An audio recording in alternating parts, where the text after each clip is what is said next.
करना जब वक्ति नज़र आए दीदार अता करना जब वक्ति नज़र आए दीदार अता करना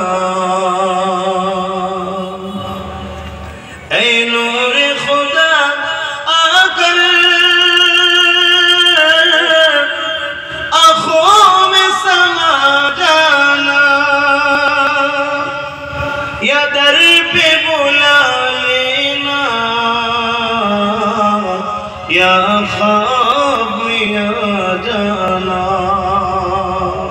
या दर पे बुला लेना या ख्वाब में आ जाना। अल्लाहुम्मा सल्ली अला सय्यदना मौलाना मुहम्मद वला आले सय्यदना मौलाना मुहम्मद। मुसलमान गरीब ছেলে মেয়েরা তরুণেরা এ নবী বাগে প্রেমিকেরা জীবনে কি কখনো মনে পড়ে না আমার মৃত্যু খুনি হতে পারে মরণের কথা কি কখনো মনে পড়ে না আল্লাহর কাছে কি মুখটা দেখাবো।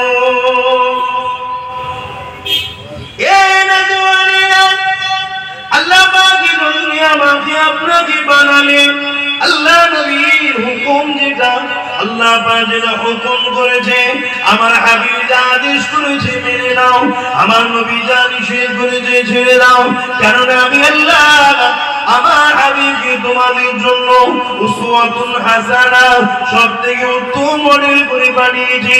তোমরা আমার নবীকে ফলো করো আমার নবীর গোলামি করো আমার নবী যেভাবে যা বলেছে সেটা করো আমার নবী যেটা করতে নিষেধ করেছে ছেড়ে দাও। এই পৃথিবীর জমিনটা বড় অন্ধকার ছিল আল্লাহ নবী বড় কষ্ট করে পৃথিবীর জমিন ইনসাফ ফিরিয়েছে ইনসানিয়ত ফিরিয়েছে সভ্যতা ফিরিয়েছে মানবতা ফিরিয়েছে এক আল্লাহকে চিনিয়েছে নামাজ পড়া শিখিয়েছে রোজা রাখা শিখিয়েছে হজ করা শিখিয়েছে মা বাপের ভালোবাসা শিখিয়েছে স্বামী স্ত্রী ভালোবাসা শিখিয়েছে এক খোদাই মানুষ বানিয়েছে তোমাকে আমাকে মুহাম্মাদুর রাসূল। সূরাতে সকল যে মানুষ ছিল ফসলত গুলো পশুর থেকে খারাপ হয়ে গিয়েছিল পশুর ফসলত থেকে মানুষের ফসলতে আমাদেরকে এনেছে মুহাম্মদ সাল্লাল্লাহু আলাইহি ওয়াসাল্লাম। এমনি এমনি হয়ে গেছে কত কষ্ট করেছে মানুষ কত কষ্ট। আল্লাহ নবী যখন মক্কায় দাঁড়িয়ে বলল যে তোমরা এক আল্লাহকে মানো দ্বিতীয় কোনো খালেক নেই মেনেছিল বলুন মেনে নিয়েছে সহজে আল্লাহ নবীকে আঘাত দেয়নি মারেনি কষ্ট দেয়নি। আজকে আমাদের ছেলেরা দেখো বিভিন্ন কায়দায় আমাদের বাড়ি এক আল্লাহ থেকে যারা সরাতে চাইছে তাদের পিছনেই আমরা ঘুরে বেড়াচ্ছি তাদের ঘরে নিয়েই ব্যস্ত বললে আবার আমাদেরই কমের ছেলেদের মধ্যে মন টান হয়ে যায় রাগ হয়ে যায় তাহলে মনে হয় এরা ইসলামের অনুসারী এরা সেজে আছে। পৃথিবীতে সব থেকে বড় ক্ষতি যদি ইসলামের করে থাকে যুগে যুগে তারা হলো মুনাফিক। আমাদের সেজে থাকে মুসলমান কিন্তু ইসলামের তরফ তাদের নাই তারা সবসময় তরফ ইসলামের দুশ্মনদের জন্য আছে না না বাবেরা নজওয়ান তরুণেরা আল্লাহ নবী যখন এইভাবে দিনের প্রচার করতে লেগেছে কেউ আমার নবী পাকের কথা মানতে চায় না। আল্লাহ নবী নবী দয়া নবী আবু বকরকে যখন বলল আবু বকর আমার নবীর কথা মেনে নিল লা ইলাহা ইল্লাল্লাহ ইল্লাল্লাহ মুহাম্মাদুর রাসূলুল্লাহ। আল্লাহ নবী আবু বকরকে নিয়ে কাবার পাশে দাঁড়িয়ে গেলেন। এ আবু বকর, আপনি আমার কথা মেনেছেন, আপনি এদেরকে একটু বলুন। হযরত আবু বকর সবাইকে ডাক দিতে লাগলো। এলাকা মানুষ এসে কাবাকে ঘিরে ফেললো। আবু বকর আল্লাহ নবীর পাশে দাঁড়িয়ে এলাকা মানুষকে লক্ষ্য করে বলেছিল, এলাকা মানুষেরা, তোমরা আমি আবু বকর নিয়ে কি ধারণা তোমাদের, আমার সম্বন্ধে তোমাদের ধারণা কি? তারা সবাই একটাই কথা বলতেছিল, আবু বকর তুমি ভদ্র ছেলে, তুমি নম্র ছেলে, তুমি শিক্ষিত ছেলে। কেন আবু বকর দ্বীনে ইলাহিকে মানত। এই যুবকেরা আবু বকর ইব্রাহিম নবীর দ্বীনকে মানত। ওই সময় দেখা যায় তিনি এক আল্লাহকে আগে থেকেই মানতেন। এই জন্য আবু বকর সিদ্দিক বলতে লাগলেন, লা ইলাহা ইল্লাল্লাহ মুহাম্মাদুর রাসূলুল্লাহ, ইনি মুহাম্মদ আল্লাহর রাসূল, যিনাকে আল্লাহ পাঠিয়েছে মেনে নাও। এই কথা যখন বলেছিল, সেই সময় জালিমেরা আমার রাসূলুল্লাহকে কত আঘাত দিয়েছিল। আল্লাহ নবীকে পাথরের বাড়ি মেরেছিল, আবু বকর সিদ্দিকও মেরেছিল। দুজন দুদিকে অজ্ঞান ও চৈতন্য রক্তাক্ত হয়ে পড়ে রইল। এত কষ্ট করার পর ইনসাফ পৃথিবীতে প্রতিষ্ঠিত হয়েছে, এত কষ্ট করার পর সত্যটা পৃথিবীতে প্রতিষ্ঠিত হয়েছে। এ নবীর উম্মত, আমি তুমি ইচ্ছা করে নামাজ কাজা করে দিচ্ছি, অথচ আমার নবী সিজদায় যখন পড়ে যেত, ওই জালিমরা তখন পচা ভরা দুম্বার ভুঁড়ি নিয়ে এসে আমার নবী পাকের পিঠের উপরে চাপিয়ে দিত। ভারী ভুঁড়ি দুম্বার পচা ভুঁড়িকে নবী আমার উঠাতে পারত না। আল্লাহ নবী এমন করে কষ্ট করে তাসবিহ পড়িয়ে যেতেন। ফাতেমা জাহরা তখন ছোট ছিলেন, তিনি এসে আব্বা জানের পিঠ থেকে ওই পচা দুম্বার ভুঁড়িগুলোকে নামিয়ে দিত। এইভাবে জুলুম অত্যাচার করেছে, তথাপিও নবী আমার দ্বীন ইসলামকে তোমার আমার দুয়ারে পৌঁছাবে বলে আল্লাহ নবী সারা জীবনটা কষ্ট করে কাটিয়েছে।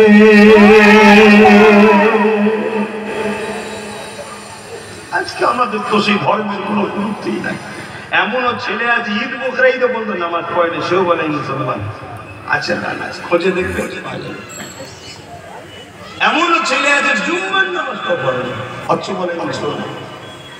হচ্ছে এগুলো প্রতিষ্ঠিত করতে গিয়ে নবী কত করবে। আর আমাদের এই ছেলেগুলো না ইসলামের হয়েছে, উপরন্তু ইসলামের দুশ্মনদের সঙ্গে হাত মিলিয়ে তাদেরকে শক্তিশালী করছে। আর তারা এদেরকে সামনে রেখে এদের কাজে বন্দুক দিয়ে আমাদের প্রায় শেষ করছে। চোখের সামনে দেখুন না, চোখের সামনে দেখুন। আজকে প্রায় জায়গায় যে আমি দেখছি, এই গত দুদিন আগে বোম্বাই ছিলাম, দিল্লি ছিলাম, সেখানে কেউ খবর পেয়েছি কোরআনের মাহফিলগুলোকে সব লুটা হচ্ছে, বন্ধ করা হচ্ছে। আপনি ভাববেন আব্বাস সিদ্দিকে আপনারটা শুরু হয়, আজ আমারটা হচ্ছে, একটা বাহানা দেখাচ্ছে। কিন্তু মনে রাখবেন কাল অন্যজনেরটাও হবে। আজ আমারটা হচ্ছে, কাল অন্যজনেরটাও হবে। কেন হবে? কেন ইসলামের উপরে বাধা একদল সন্ত্রাসরা দিচ্ছে। আগামী দিন গতদিনও দিয়েছে, আজও দিচ্ছে, আগামীতেও দেবে। এটা নিয়ম। আমি তো কোথাকার কি? আল্লাহ নবী যখন আলোচনা করতো বাধা দিত, বাধা দিয়েছে না দেয়নি? আপনারা জানেন তো নাকি বাধা দিয়েছে না দেয়নি? দিনের বেলা প্রোগ্রাম হতো, দিনের বেলা আলোচনা করতো, বাচ্চা বাচ্চা ছেলেদের ঘরে শাহাবুদ্দিন উদ্দুবা সাহেবা লাগিয়ে দিত চকলেট খাইয়ে দিয়ে। তখনই বুঝাবার জন্য বলছি চকলেট মিঠা খাইয়ে দিয়ে তারা এসে সেখানে ওই চেঁচামেচি করতো। আল্লাহ নবী বুঝতে পারেন এগুলো বাচ্চাদের কাজ নয়, বাচ্চাদেরকে ভুলিয়ে দেওয়া হয়েছে। বুঝতে পারছেন? তারপরে কি বললো আল্লাহ নবী? প্রোগ্রামকে রাতের দিকে করে দিলেন। তারপর আইন তৈরি হয়ে গেল কি মুহাম্মদ রাসূলের প্রোগ্রামে যে যাবে তাকে কতল করা হবে। করা হয়েছে না? সাহাবা গেছে, মেরেছে না মারেছে? আল্লাহ নবীর কাছে যাওয়ার জন্য সাহাবা হুজুরদের ঘরে গরম মরুভূমির বালিতে শুইয়ে দিয়ে বুকের উপরে বাড়ি পাথর পর্যন্ত চাপিয়ে দেওয়া হয়েছে।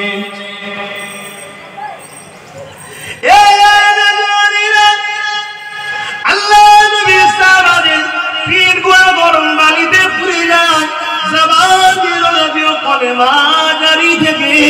তারা আমার নবীকে ছাড়ে না, আল্লাহকে ছাড়ে না। আর জালিমরা একটাই কথা বলতে লেগেছে, মুহাম্মদকে ছেড়ে দাও, আল্লাহকে ছেড়ে দাও, তার রাস্তাকে ছেড়ে দাও, না হয় তোমাদেরকে হত্যা করে দেবো। এই অবস্থায় কত শয়ে শয়ে সাহাবারা মারা গেছে, ইন্তেকাল হয়ে গেছে। তারা জীবন দেওয়া পছন্দ করেছে, আল্লাহ ও নবীকে ছাড়েনি। আল্লাহ নবী কি এমন কথা বলতো যার জন্য আবু জেহেল উতবা সাইবা আবুল হাবিব আল্লাহ নবীর কথাকে রুখতে চেয়েছিল, আল্লাহ নবীর আলোচনাকে বন্ধ করতে চেয়েছিল। মনে রেখে দেবেন, এই পৃথিবীর জমিনে এমন কিছু কিছু মানুষ রয়েছে যারা মানুষের প্রভু হতে চায়, আর আল্লাহ নবী বলেছিলেন তোমাদের প্রভু হলে একজন, তিনি আল্লাহ। এই জন্যই মানুষের যারা খোদা হতে চাইছে, তারা আমার নবীর কথাকে রুখতে চেয়েছে। আজকে নবীর পক্ষে যারা কথা বলে, অর্থাৎ সে এক আল্লাহর পক্ষে যারা কথা বলে, এদেরও আওয়াজকে রুখার চেষ্টা চলছে। এই যুবকেরা, তুমিরা, বাপেরা, আল্লাহ নবী নূহ নবী নবী ইনসাফের কথা শিখিয়েছে, মানবতার কথা শিখিয়েছে, ইনসানিয়াতের কথা শিখিয়েছে, মানুষ মানুষকে ভালোবাসবে এই কথা শিখিয়েছে, জুলুম বন্ধ করার কথা শিখিয়েছে, মা বাপকে ভালোবাসার কথা শিখিয়েছে, আল্লাহর দাসত্বের পাশাপাশি গরিবকে খানা খাওয়াবার কথা শিখিয়েছে, বড়দেরকে সম্মান করার কথা শিখিয়েছে, ছোটদেরকে স্নেহ করা শিখিয়েছে, একটা ভালো মানুষ হওয়ার কথা শিখিয়েছে। এই পৃথিবীর জমিনে আজকের দিনও যারা মানবরূপী পশু হয়ে মানুষের খোঁজা হতে চাইছে, তারাও আজকে দিনে কোরআনের কথা চাই না, রাসূলের কথা চাই না, আল্লাহ দিনের কথা যেখানে হবে ওইগুলোকে বন্ধ করার চেষ্টা করতে লেগেছে, বিভিন্ন বাহানা খুঁজে রাখতে লেগেছে, সেগুলোকেও বন্ধ করতে তারা চেষ্টা করছে। মনে রাখবেন, এই পৃথিবী কারোর জন্য চিরস্থায়ী নয়। তুমি আল্লাহর জন্য, নবীর জন্য যদি লড়ো, তোমাকে আল্লাহ পরীক্ষা করবে। যেমন পরীক্ষা বেলাল হুজুরকে করেছিল। বেলাল যখনই আল্লাহকে ভালোবাসলো, বেলাল যখন নবীকে ভালোবাসলো, বেলালের দুনিয়ার মনিব ছিল উমাইয়া, সে বেলালকে খরিদ করে নিয়ে এসেছিল। তখন মানুষ কিনা বেচা হতো, এই যুবকেরা কিনা বেচাকে আল্লাহ নবী বন্ধ করে দিয়েছে। পৃথিবীতে এই সিস্টেম চলত, আল্লাহ নবী টোটাল পৃথিবীর জমিনে এই মানুষ কিনা বেচা বন্ধ করে দিয়েছিল, আবার নতুন করে শুরু হয়েছে। কেননা আমার নবী থেকে আমরা দূরে সরে যাচ্ছি, এই জন্য আবার শুরু হতে লেগেছে। হযরতে বেলালের 10 আনাটি কেরামি ছিল, হুজুর গরীব ছিলেন, হাফসি দেশের মানুষ ছিলেন, জনতা লম্বা চওড়া চেহারাওয়ালা মানুষ ছিলেন।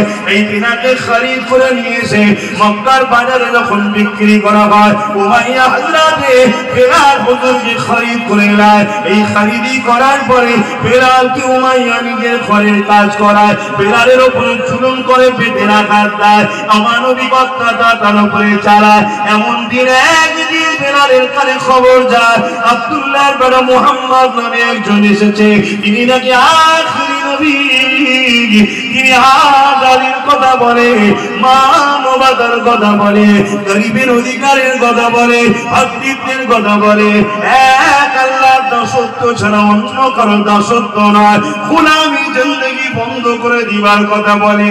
এই কথা যখনই শুনেছে হযরতে বেলাল আমার নবীর প্রেমে পড়ে গিয়ে গোপনে গোপনে আল্লাহ আল্লাহ বলে, নবীকে নবী বলে ঈমানের কালিমা পড়ে মুসলমান হয়ে গেছে।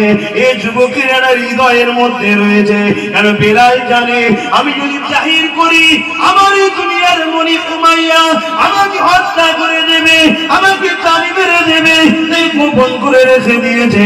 কিন্তু আমার আল্লাহ বলে দিয়েছে আমি দুনিয়ার জমিনে পরীক্ষা নেব। এই বেলালের গোপন খবরটা আল্লাহ পাক উমাইয়ার কাছে প্রকাশ করে দিল।